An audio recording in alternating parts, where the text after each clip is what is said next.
Bismillahirrahmanirrahim. Assalamu alaikum, my dear student. I hope you are will be fine and enjoying good health. Dear student, I am Yasir Mahmood, your physics teacher. Dear student, as you know that we are discussing about chapter number 16, which is of the alternating current. Dear student, in the last lecture we had discussed about RLC series circuit and LC parallel circuit. Now today we are going to discuss about three-phase AC supply. Dear student, first of all, हमने already one phase AC supply या single phase AC supply को हमने discuss किया, जिसके अंदर हमने एक single coil का इस्तेमाल किया था। तो सिंगल कॉइल को हमने एक पेयर ऑफ स्लिप रिंग के साथ अटैच किया था और उससे हमने जो है इलेक्ट्रिसिटी प्रोड्यूस की। तो ये जो अरेंजमेंट है सिंगल कॉइल की, इस अरेंजमेंट को हम कहते हैं सिंगल फेज एसी सप्लाई या वन फेज एसी सप्लाई। अब ये जो सिंगल फेज एसी सप्लाई है ये कहाँ पर इस्तेमाल की जाती है? ज्यादातर उन जगह पर इस्तेमाल की जाती है जहाँ पर इलेक्ट्रिसिटी की रिक्वायरमेंट लो, ठीक है, जहाँ पर हमारे पास जो है वोल्टेज 230 वोल्ट तक रिक्वायर्ड। जैसा कि हमारे घरों के अंदर आमतौर पर जो है हमारे पास सिंगल फेस मीटर लगे हुए होते हैं, तो वहाँ पर जो मैक्सिमम वोल्टेज जो मेंटेन होता है वो ज्यादातर जो 230 वोल्ट तक हासिल होता है। ठीक है, तो अगर हमने 230 वोल्ट तक वोल्टेज को हासिल करना है तो हम सिंगल फेस सप्लाई का इस्तेमाल करते हैं। लेकिन सिंगल फेज सप्लाई में सबसे बड़ी प्रॉब्लम ये होती है कि उसमें पर्टिकुलर फेजेस के ऊपर वोल्टेज की वैल्यू जीरो भी हो जाती है। जिस तरह के अगर आप ये हमारे पास वेव फॉर्म मौजूद है सिंगल फेज एसी सप्लाई की, अगर आप देखें कि इनिशियली जब फेज जीरो होता है तो वोल्टेज की वैल्यू भी जीरो, जब फेज 90 डिग्री तो वोल्टेज मैक्सिमम, अगेन जब phase 180 degree voltage again zero, जब फेज 270 तो voltage again maximum, and when the phase is 360 voltage will again become. तो 360 डिग्री पर एक साइकिल कंप्लीट हो गया। तो आप देखेंगे एक साइकिल कंप्लीट करने के दौरान तीन दफा वोल्टेज की वैल्यू जीरो, एक 0 डिग्री पर, एक हमारे पास 180 डिग्री पर, एक हमारे पास 360 डिग्री। तो तीन दफा हमारे पास वोल्टेज की वैल्यू जीरो। जबकि जो थ्री फेज एसी सप्लाई होता है तो उसमें वोल्टेज की वैल्यू कभी भी जीरो नहीं होती, हमेशा मैक्सिमम रहती है। अब ऐसा क्यों होता है, मैक्सिमम क्यों रहती है और जीरो क्यों नहीं होती, इसको हम डिस्कस करते हैं थ्री फेज एसी सप्लाई। अब बेटा थ्री फेज एसी सप्लाई सबसे पहले होता क्या है? जैसा कि मैंने आपको बताया था कि सिंगल फेज एसी सप्लाई में हम एक सिंगल कॉइल इस्तेमाल करते हैं, ठीक है, उसको एक पेयर ऑफ स्लिप रिंग के साथ अटैच करते हैं।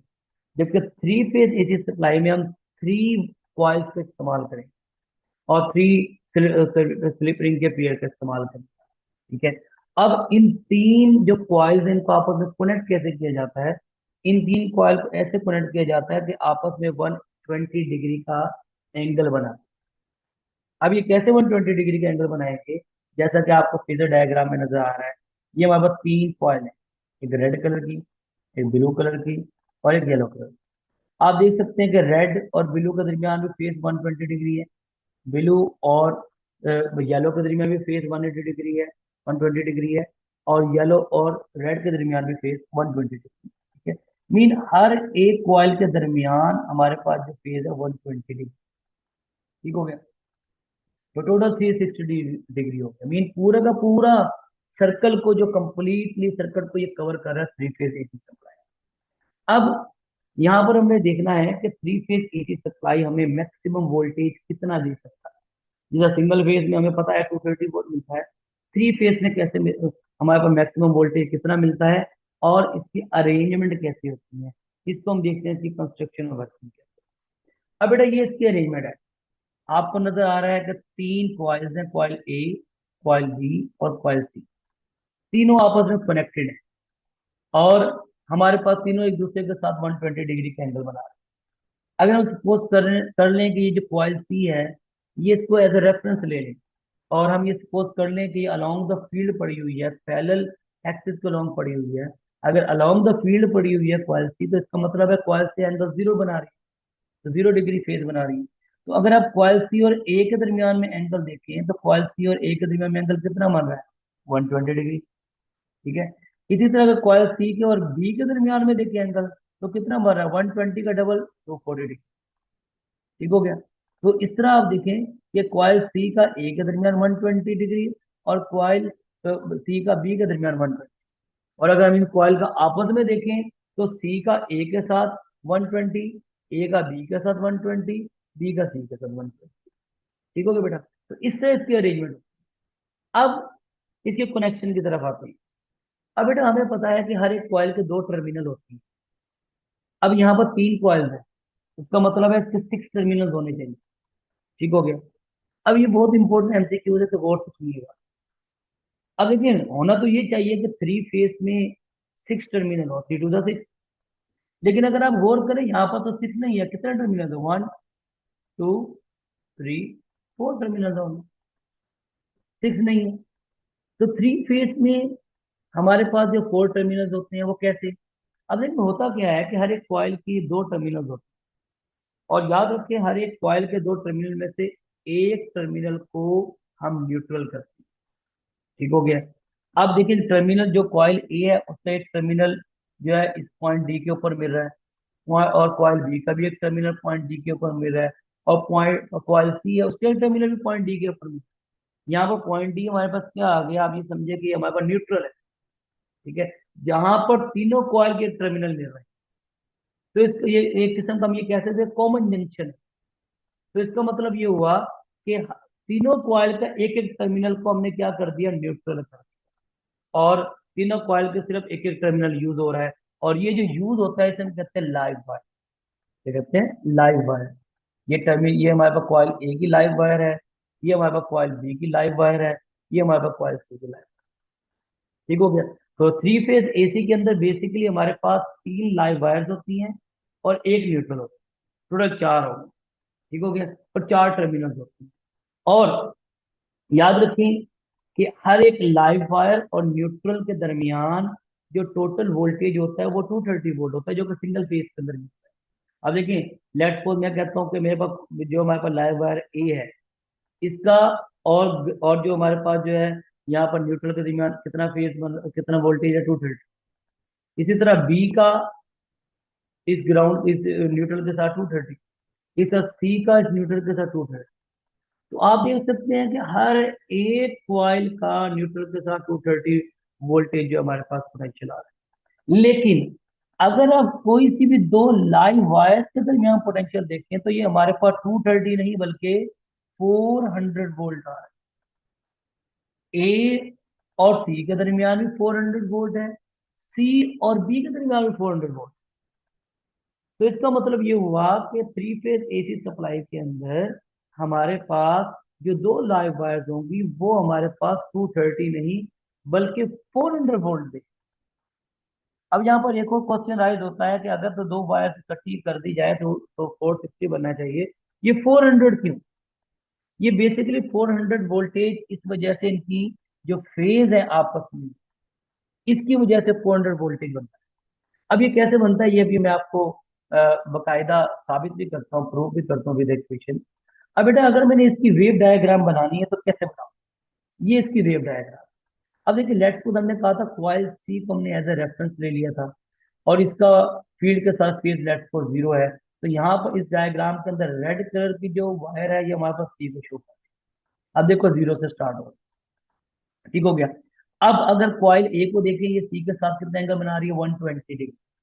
अब यहाँ पर देखें हमारे पास इस रेड के साथ 120 डिग्री कौन सी कॉइल बना रही है, यहाँ पर 120 डिग्री हमारे पास ये 90। ठीक है।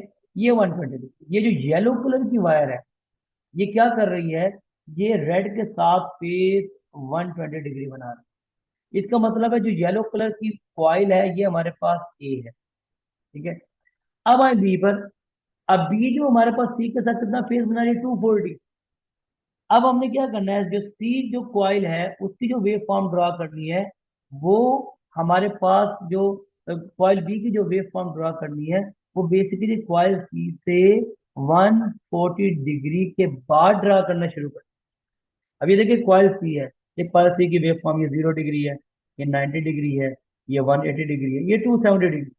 यानी कि 240 डिग्री से कॉइल बी की वेव फॉर्म ड्रा करना शुरू करनी है। तो ये बेटा यहाँ पर हमारे पास 240 डिग्री मीन यहाँ से हमने जो है ये जो ब्लू कलर की वायर है, ब्लू कलर की जो कॉइल है ये हमारे पास कॉइल बी को रिप्रेजेंट कर रही है। ठीक है। क्योंकि कॉइल सी और बी के दरमियान फेज डिफरेंस कितना है, 240। तो इसका मतलब है कि हमने जो हमारे पास कॉइल सी है उसमें 240 डिग्री के बाद हमने जो है कॉइल बी की वेवफॉर्म बनाना शुरू करनी है, कॉइल बी। ठीक हो गया। और अगर हम इन आपस में इनका फेज डिफरेंस देखें, देखें ये रेड कलर की कॉइल ए है, ठीक हो गया, ये कॉइल सी आ गई, और ये येलो कलर की कॉइल ए होगी। सी और ए के दरमियान फेज कितना है, 120 डिग्री। और ब्लू कलर की बी आ गई। इसी तरह आप देख सकते हो कि हमारे पास जो है बी और सी के दरमियान हमारे पास फेज कितना बन रहा है, दैट इज अगेन 120। ठीक हो गया बेटा। तो इस तरह हमने जो है इसकी जो है वेव डायग्राम बना। ठीक हो गया बेटा। तो इस वेव डायग्राम की ही मदद से हमें ये पता चलता है कि बेसिकली जो आउटपुट वोल्टेज आ रहा है दो वायर के दरमियान वो 400 आ रहा है। वो कैसे, ये हमने इक्वेशन एक बनाई हुई है, ये आपकी बुक में नहीं है, इंफॉर्मेशन के लिए। अब देखिए हमने आउटपुट वोल्टेज लेना है। वी इनपुट वोल्टेज जो कि पहली कॉइल को हमने अप्लाई किया, और पहली कॉइल जो फील्ड के साथ एंगल बना रही है हमने वो नोट कर लिया। प्लस वी इनपुट जो हमने दूसरी कॉइल को इनपुट दिया, और वो जो एंगल बना रही है पहली कॉइल के साथ वो एंगल यहाँ पर आ जाएगा। इसी तरह तीसरी कॉइल को जो इनपुट मिला और वो जो एंगल बना रही है कॉइल सी के साथ उसका एंगल यहाँ पर आ जाएगा। अब देखिए हमने जो वोल्टेज दे रहे हैं, चाहे कॉइल ए है चाहे कॉइल बी है चाहे कॉइल सी है, वो न्यूट्रल के साथ 230 वोल्ट उसको दिए जा रहा है। अब देखें 230 वोल्ट है और एंगल कितना बन रहा है, 0 डिग्री। और जो हमारे पास जो कॉइल ए है उसमें हमारे पास 230 वोल्ट है, एंगल कितना बन रहा है सी के साथ, 120 डिग्री। इसका कॉइल बी है, उसका जो इनपुट है वो 230 वोल्ट, लेकिन सी का एंगल कितना बन रहा है, 240। ठीक है बेटा। आप इसको सॉल्व कर लें तो हमारे पास, ये देखिए मैंने सॉल्व किया हुआ है, हमारे पास 400 वोल्ट तक इसका वोल्टेज आ जाता है। तो यहां से हमने इसको साबित किया कि किसी भी दो लाइव वायर के दरमियान हमारे पास जो वोल्टेज होगा वो 400 वोल्ट। ठीक हो गया। अब सबसे बड़ा एडवांटेज यही है हमारे पास थ्री फेज एसी सप्लाई। ये सिंगल फेज एसी सप्लाई में जो हमारे पास वोल्टेज जो मैक्सिमम मिलता है वो अप्रोक्सीमेटली 230 वोल्ट मिलता है, लेकिन थ्री फेज के अंदर हमें 400 वोल्ट तक मिलता है। अब इसका फायदा क्या होता है, इसका फायदा सबसे बड़ा ये होता है कि जो हमारा हमारा जो टोटल लोड है हमारी घरों का या फैक्ट्रियों का, वो हमारे पास जो है तीन पार्ट में डिवाइड होता है। अगर लेट्स को तुम्हारे घर में एसी चल रहे हैं, काफी सारे 4-5 एसी चल रहे हैं, मोटर भी चल रही है, फ्रिज भी चल रहा है, सब कुछ चल रहा है, तो जाहिर बात है वो बहुत ज्यादा वोल्टेज रिक्वायर्ड करेगा। तो होता क्या है कि अगर हम जो थ्री फेज एसी सप्लाई को यूज करते हैं, थ्री फेज मीटर को यूज करते हैं, तो हमारा जो वोल्टेज है वो तीन पार्ट के अंदर जो है वो लोड जो है हमारा वो डिवाइड हो जाता है। ठीक हो गया। इससे फिर वो ओवरलोड भी नहीं होता, और जो है इजिली स्मूथली जो है हमारे जो है वो सारा का सारा सिस्टम चलता रहता है। ठीक हो गया। और दूसरा एडवांटेज क्या है, सबसे बड़ा मेन एडवांटेज, कि हमारे पास जो है single phase AC supply maximum 230 volt दे सकता है, और थ्री फेज आपको 400 वोल्ट तक। ठीक हो गया बेटा। तो ये हमारे पास था थ्री फेज एसी सप्लाई। उम्मीद करता हूँ आपको समझ आ गई होगी।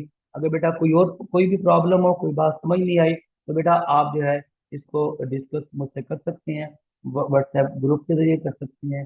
आप मुझे जो है कोई भी पॉइंट आपको नहीं समझ आई, और इसके जो है मैं आपको नोट्स में आपको शेयर कर दूंगा। ठीक हो गया बेटा। ओके बेटा, अल्लाह हाफिज।